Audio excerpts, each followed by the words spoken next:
número 53, versículo 4. Meus irmãos, creio todos acharam? Verdadeiramente, Ele tomou sobre si as nossas dores e enfermidade. Pelas nossas dores, Ele levou sobre si.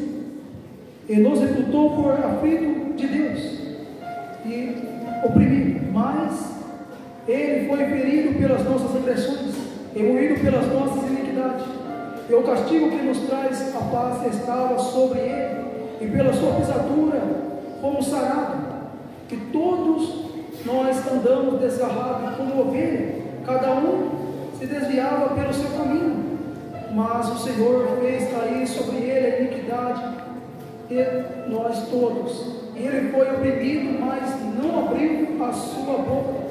Como um cordeiro foi levado a matadouro, e como ovelha muda perante os seus tosquiadores. Amém?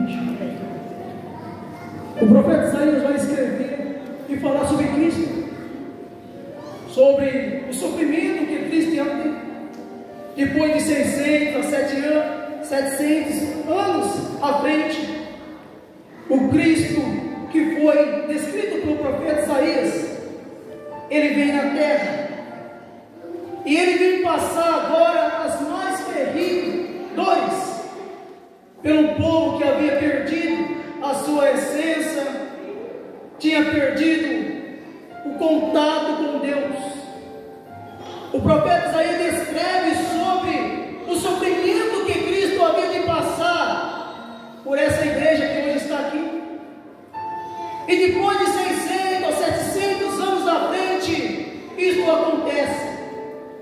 E o mais interessante que eu vejo, e que quando eu olho para a Bíblia e começo a olhar e ver, é como o profeta Isaías vai descrever, é como o profeta Isaías vai falar sobre isso.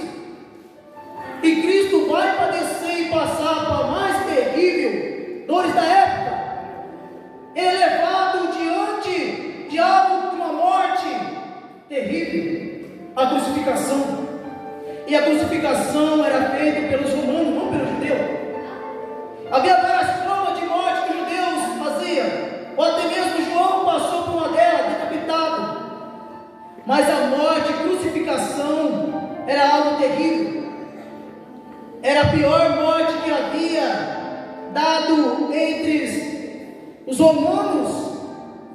E o mais interessante é que quem era levado para a crucificação eram pessoas de alto calão, era ladrão, eram pessoas que havia revolucionário da época, pessoas de alto calão que era levado à crucificação.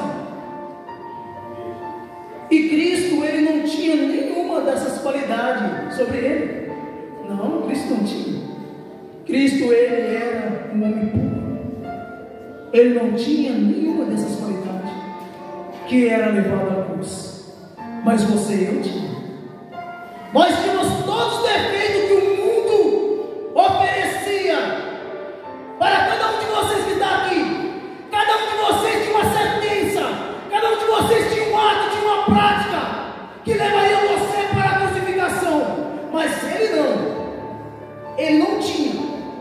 E a morte de cruz era a morte mais terrível da época. E Cristo ainda foi levado por uma cruz que não era dele, era de Barrabás. Mas quem era Barrabás? O revolucionário da época, o homem que não aceitava o controle de Roma dentro de Israel. Era um revolucionário que fazia uma revolução, que tinha grandes seguidores, um homem salteador, um homem assassino, um homem cruel da época. Aquela cruz que Cristo sobrou sobre os seus ombros era de Barrabás. Alguns escritores vão se dizer que era feito por medida. A cruz em que Cristo carregava não era de Cristo. Outros escritores vão dizer que a cruz tinha um certo peso, de 80 a 100 a 135 quilos. Cristo vai carregar uma cruz que vai uma distância de 600 metros, assim descrito por alguns estudiosos, que vão relatar dessa forma. Então Cristo está carregando algo que não era dele, mas que o apóstolo Paulo vai descrever que ele se esvaziou-se da sua glória e se fez como homem. Ele veio na terra por um motivo: sentiu o que você sente, sentiu o que a humanidade sente. O ser humano é tão complexo que o ser humano chega ao ponto de se entrar no quarto, de pegar uma arma e pá! O ser humano tem a capacidade de entrar no quarto e falar: não tem mais saída para a minha vida. O ser humano, ele tem a capacidade de fazer isso. Quando o ser humano não acha solução para a tua vida, para os teus problemas, quando se coloca na posição e entra na depressão. A depressão é uma prisão que faz o homem não enxergar mais a luz. Mas quando o homem enxerga a luz de Jesus, ele se liberta de todas essas coisas e começa a caminhar. O ser humano chega a esse ponto.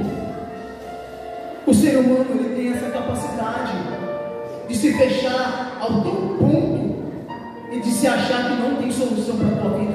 Mas nessa noite eu venho falar: tem a solução, e esse se chama Jesus. É aquele que morreu por você, e ele vai salvar, vai libertar, vai restaurar. Basta você crer, acreditar. Voltando ao ponto,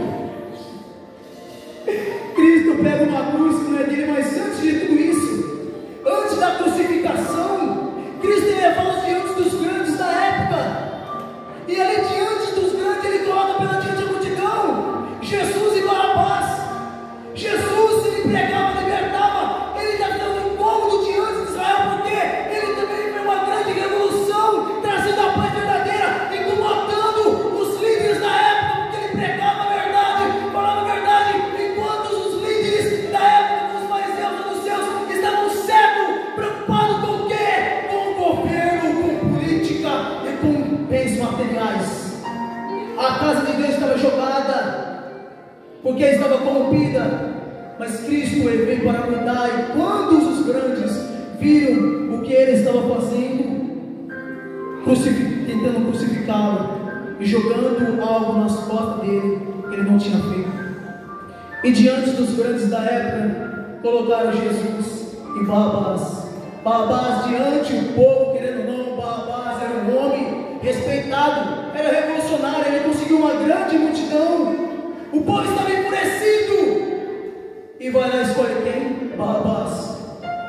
Primeiro ponto, o povo rejeitou, igual diz João, escreve que o verbo veio e o verbo se fez carne e habitou entre nós, mas nós não reconhecemos, não entendemos, eles não reconheceram Cristo. Sabe por quê? O povo de Jerusalém, o povo de Israel estava esperando que Jesus viesse com um cavalo branco, que viesse com uma espada, que viesse com uma armadura e libertasse ele das grades de Roma. Mas não foi bem assim.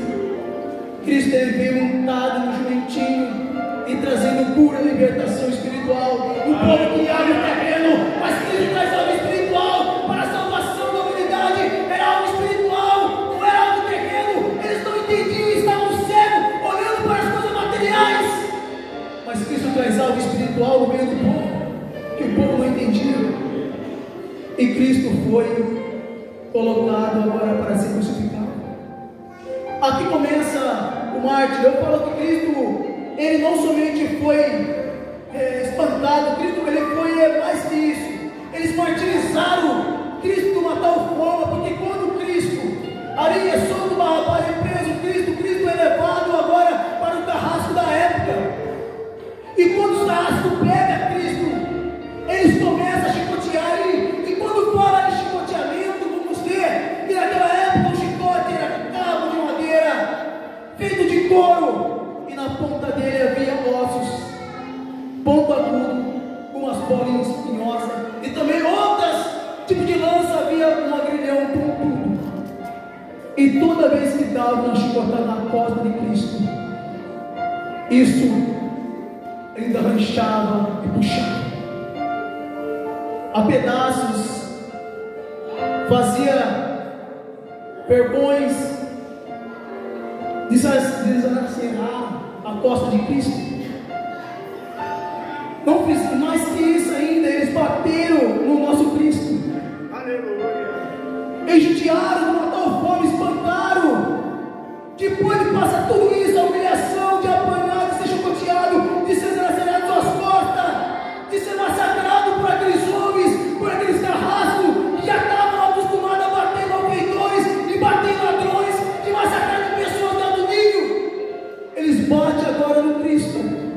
o profeta Isaías disse que ele foi levado como ovelha ao matadouro.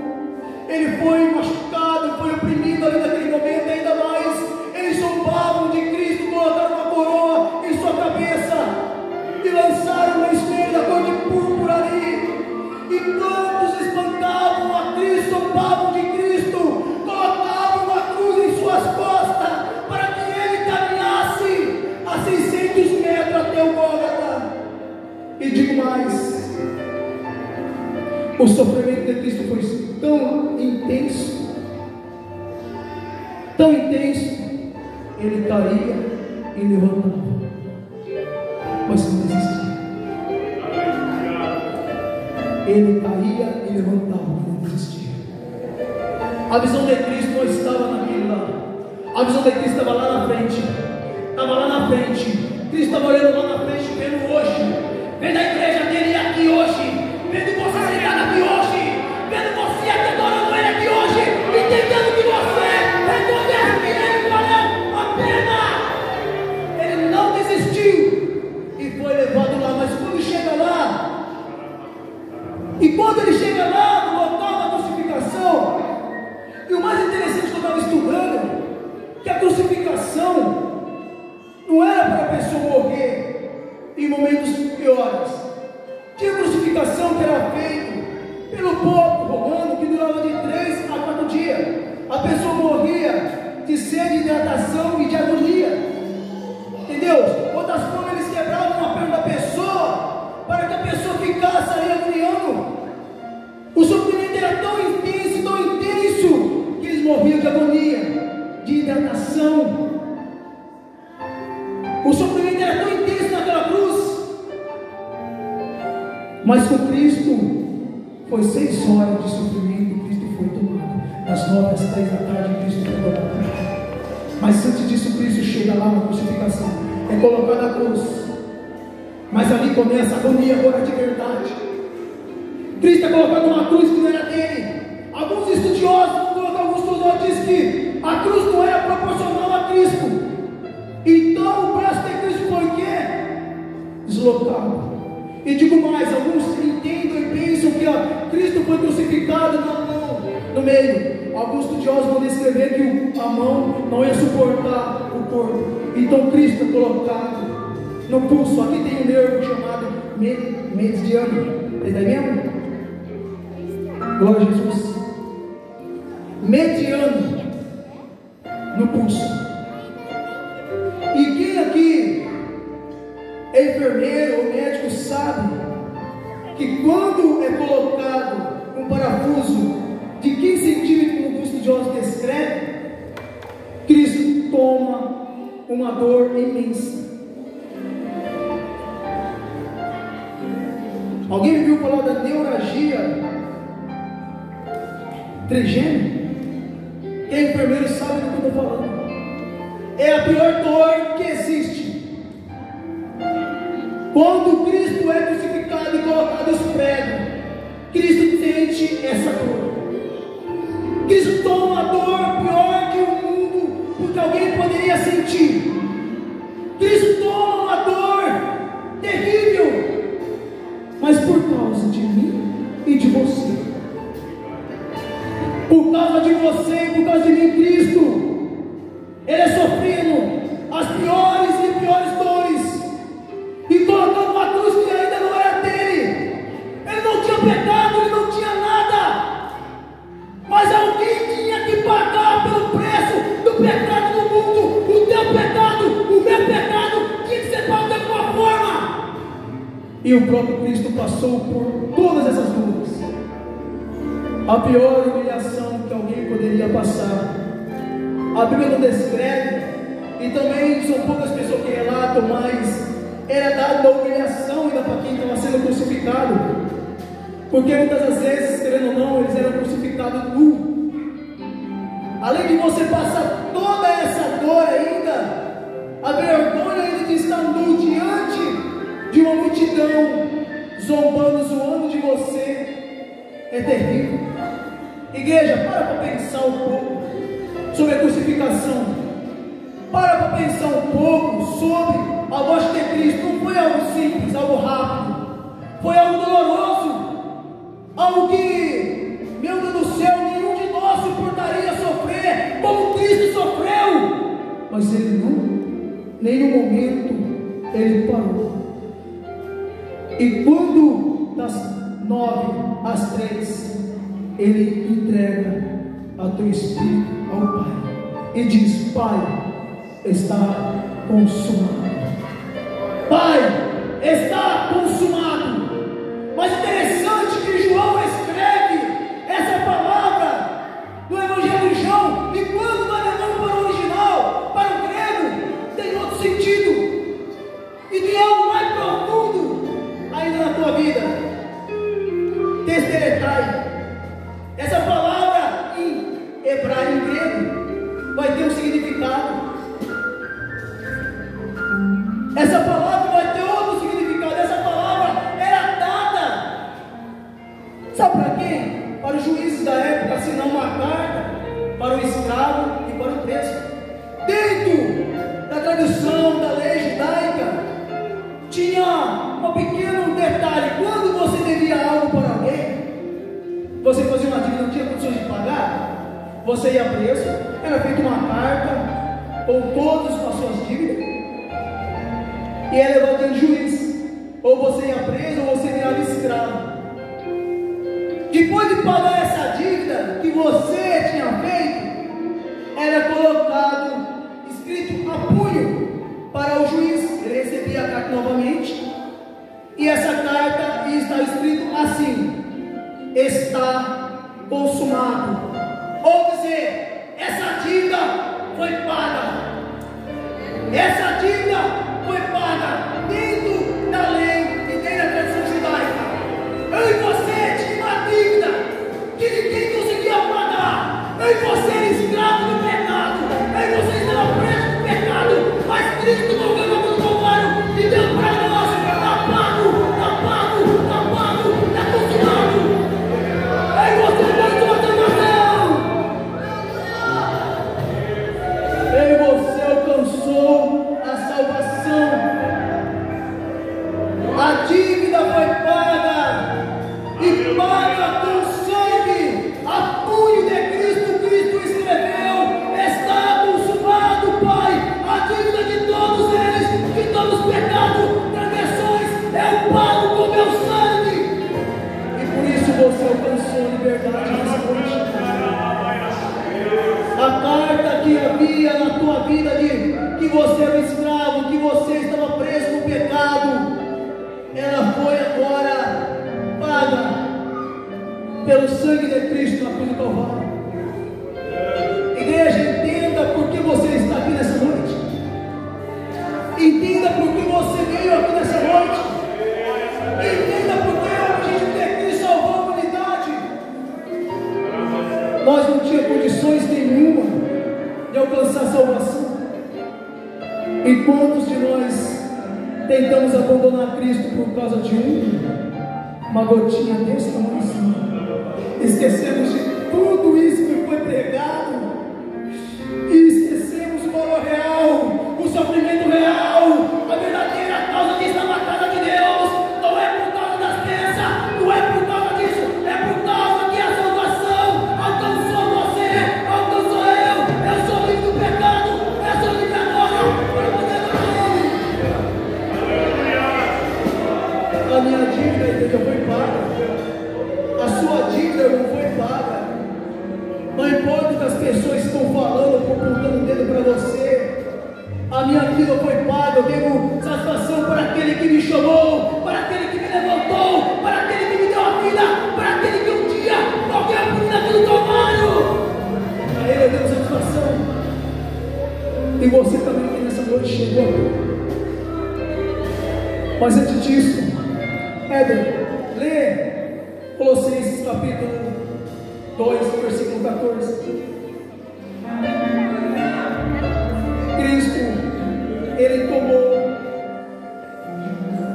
as suas dores, igual o profeta Isaías descreveu há 600 a 7 anos atrás, para que a igreja entendesse que você nessa noite é algo importante para Ele, igreja. Ele passou tudo isso, tudo, para que você entendesse que você tem um valor inestimável, a morte de Cristo. E digo mais, e ao terceiro dia ele ressuscitou, e ele habita nessa igreja nessa noite, ele habita no meio de vocês, dizendo que ama a tua história, que ama a tua vida. Ao terceiro dia ele ressuscitou e levantou a bandeira da vitória, vencendo a morte, vencendo o pecado, vencendo, mostrando que ele é Deus. Isso que eu vejo mais impactante dentro da palavra de Deus é que Cristo venceu e você não vai vencer. Não importa a maneira que você entrou aqui, não importa o estado que você entrou, mas vai importar a maneira que você vai sair, porque Jesus te ama. Amém? Cancelando o escrito de dívida que era contra nós e que constava de ordenanças, o qual nos era prejudicial, removeu-o inteiramente, cravando-o na cruz. A sua dívida foi presa ali. Cristo pagou a sua dívida na cruz do Calvário, igreja. Amém? Que Deus abençoe a tua vida, a tua história, igreja. Lembre disso. Alguém morreu por você. E não foi qualquer um. Foi Ele. Foi Ele. Foi Ele. Foi Ele. Mas Ele vive em nosso meio, e em nosso coração, em nossa vida, em nossa casa. Porque Ele é Jesus. E Ele ama cada um de vocês. Sou Adiba. Sou feliz.